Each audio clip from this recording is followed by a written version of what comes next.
Perkenalkan, nama saya Nadia Liliana, NIM 2021-80071. Nama saya Aurora Pitono, NIM 2021-80027. Nama saya Ivana Manuputi, NIM 2021-80098. Di sini kami akan menjelaskan tentang proses penyerapan air dari dalam tanah sampai kepada tumbuh-tumbuhan dan juga 4 teori tentang pengangkutan air. di sini saya akan menjelaskan tentang proses penyerapan air dari dalam tanah sampai kepada tumbuh-tumbuhan.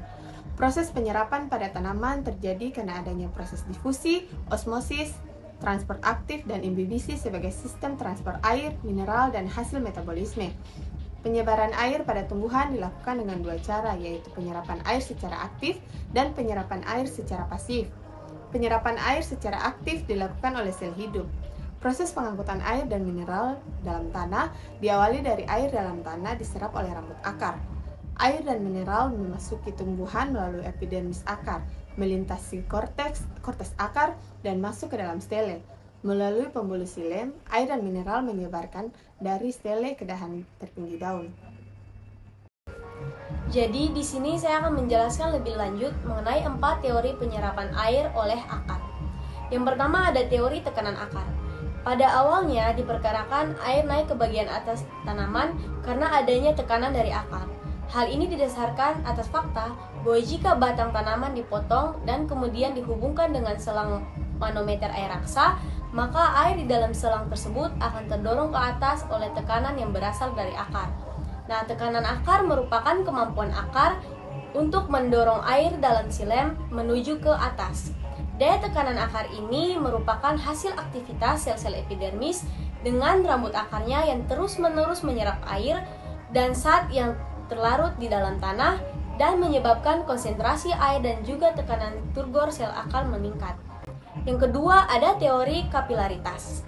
Nah, teori kapilaritas ini merupakan gejala yang timbul akibat interaksi antara permukaan benda padat dengan benda yang cair yang menyebabkan gangguan terhadap bentuk permukaan cairan yang semula datar.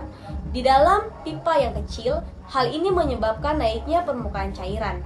Hal ini disebabkan karena cairan yang ditarik oleh dinding bagian dalam pipa oleh gaya adesi.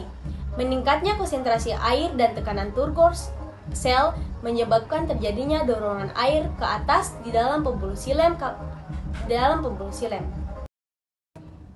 Teori yang ketiga ada teori sel pemompa. Teori ini ada abad ke-19.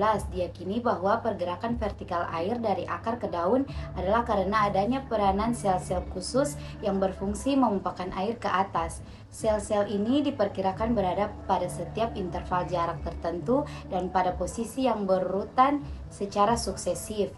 Setiap sel pemompa bertugas memompakan air sampai pada posisi sel pemompa yang berada di atasnya.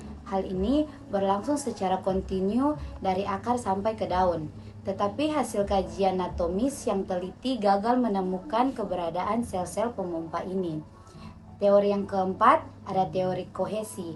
Ada 3 elemen dasar dari teori kohesi untuk menjelaskan pergerakan vertikal air dalam tubuh tumbuhan, yaitu tenaga pendorong atau driving force, hidrasi pada lintasan yang dilalui, dan gaya kohesi antara molekul air.